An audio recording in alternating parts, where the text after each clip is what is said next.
This video is a detailed version of the firmware for the Midi lights on my drum set. The Alesis drum module outputs a Midi message each time a pad is hit. The Midi will be converted into TTL level after all three Cypress PSOC chips power up. That's programmable system on a chip. The PSOC chips will convert the message into PWM or pulse width modulation. The FET driver boards will supply the current to the LED strips. There are 6 RGB LED strips. One Cypress chip will output 6 PWM signals that will control 2 RGB LED strips. If you're not really sure what PWM is, please get a copy of my book. This version of PSOC Creator only runs on Windows 7. I suppose they think they might have a version now that runs on Windows 10, but the PSOC chip has an internal programmable logic array that you select elements of from this list. And I'm going to just give an example of I'll drag another frequency divider over here. Basically copy in the other frequency divider that's down below. And you would drag these elements over, and then you just wire them up by selecting the wire icon in the upper left. And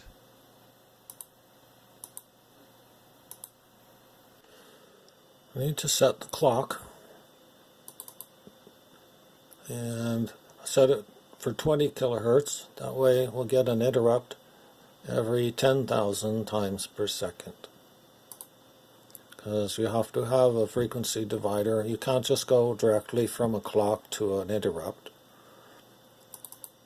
And the interrupt is going to happen every time it overflows.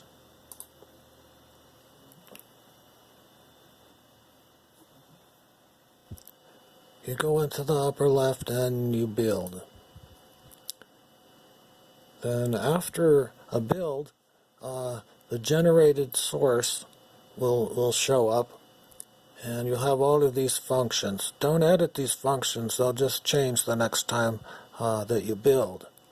One of these functions is called timer decant. This is the block here, timer decant, that I put in, and that's the timer dec.c. You can look at that. You can open it up and see what the PSOC creator has written. The important thing about is most of them have a start function. So here's where you start it up. Timer decant, start ex, and the address of the function you want to be called when it interrupts. These are my virtual timers. Number of our timers is going to be 5, and that's going to define how many elements there are in this array, and this is where each of them will be used. If we need more, you just increase. This is the function that will be called every time that there's an interrupt, 10,000 times a second, so once every 0.1 milliseconds, all the timers will be decremented if they're not 0 yet. So anywhere in the program, if you set a virtual timer to something non-zero, it will continue to decrement at that rate until it is 0. There is no operating system here, so you can't make threads in the background or anything. So this is my main loop. It'll do this forever. And it'll get the Midi and do the PWM, control colors, and do the PWM again. It's kind of the equivalent of a nice number in Linux, but PWM is higher priority, otherwise it'll jitter. This is the sync for the UART, and this is a pin here that'll be my MIDI in. then this arrangement here will do the UART at the correct frequency for the MIDI, and it'll be a receive only UART. The data bits and parity is defined here, and you can see that because I made it 16 times the baud rate will be 31.25 kilobaud. So here's my get MIDI state machine, and my state variable will be here, get MIDI state, and each time this function is called, it'll do one of these cases, decide if it's going to increment or not, and either stay in this state or go to the next one. A MIDI message is 3 bytes. It'll stay in this state here, or another way of looking at it is this variable here will stay 0 until it gets the first message byte, and it checks to make sure that it's a 90. A 9 tells it that it's a note on. All control bytes have the upper bit set. So a 9 is 1001, and any other data byte will not have the most significant bit set.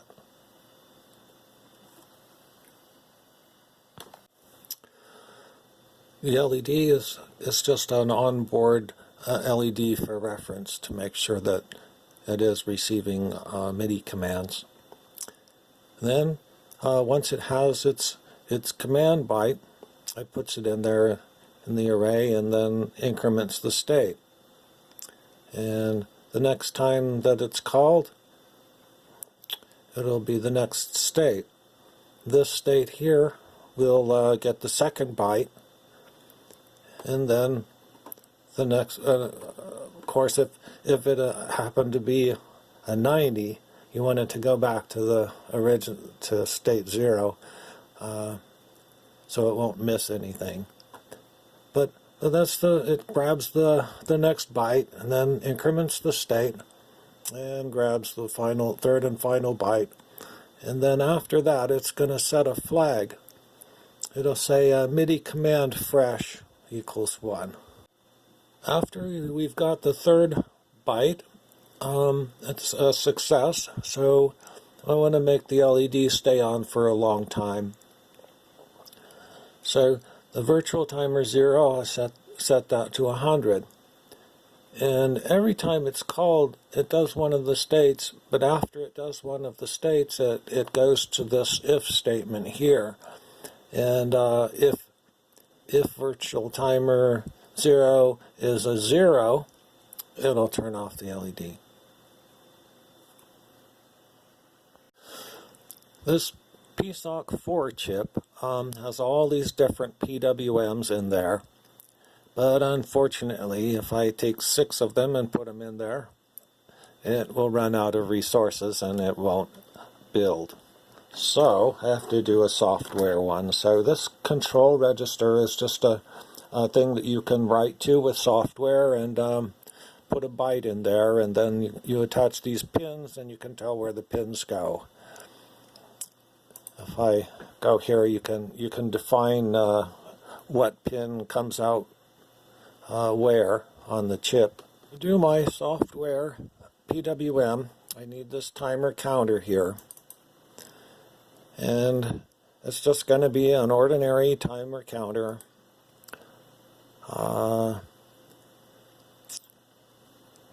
It's going to be a period of 255, so 8 bits.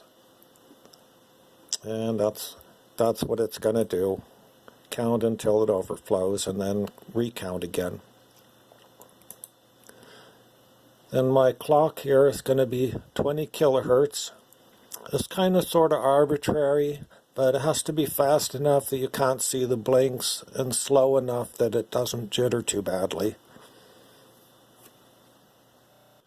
Here's where I initialize all my PWM values, and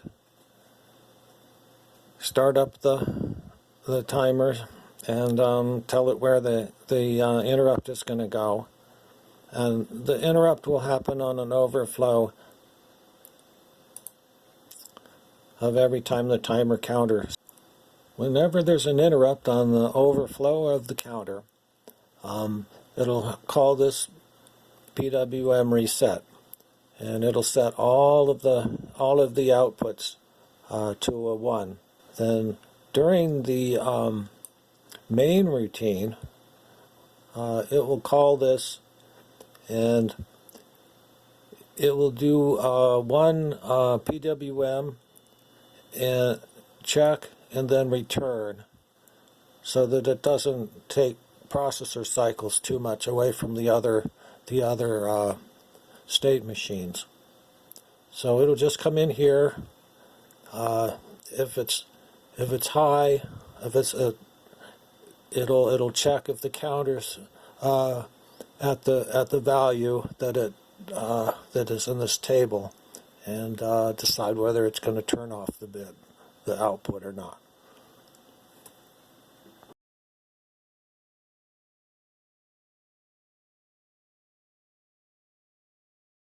I did a spreadsheet of the color and the numbers R, G, and B. 255 is max.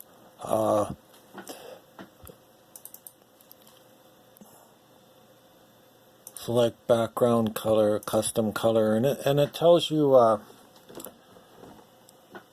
how much red, blue, and green. So these are the numbers that I'll be setting to the PWM.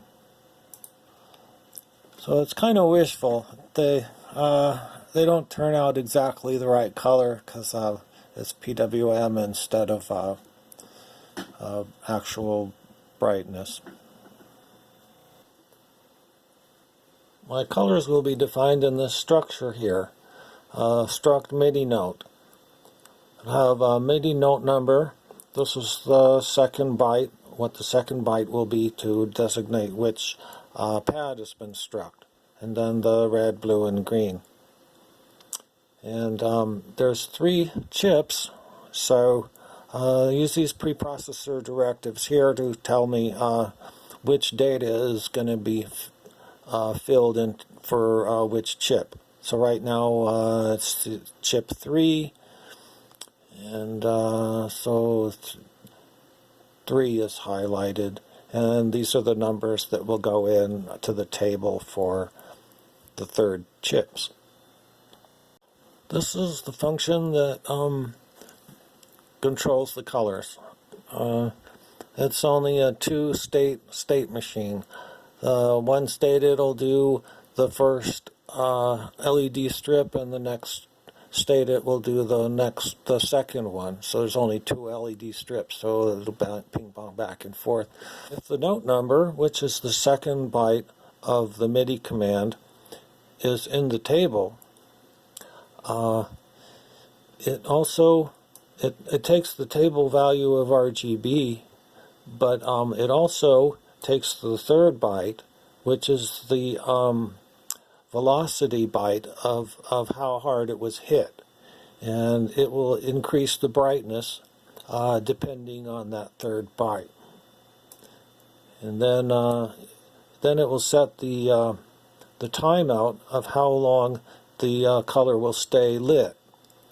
Originally I was going to vary that also with how hard it was hit, but maybe someday. And then after it gets done with this states, it checks to see if the color strip is timed out or not, and then it will turn it down to the mid. Presently these are equal to 1.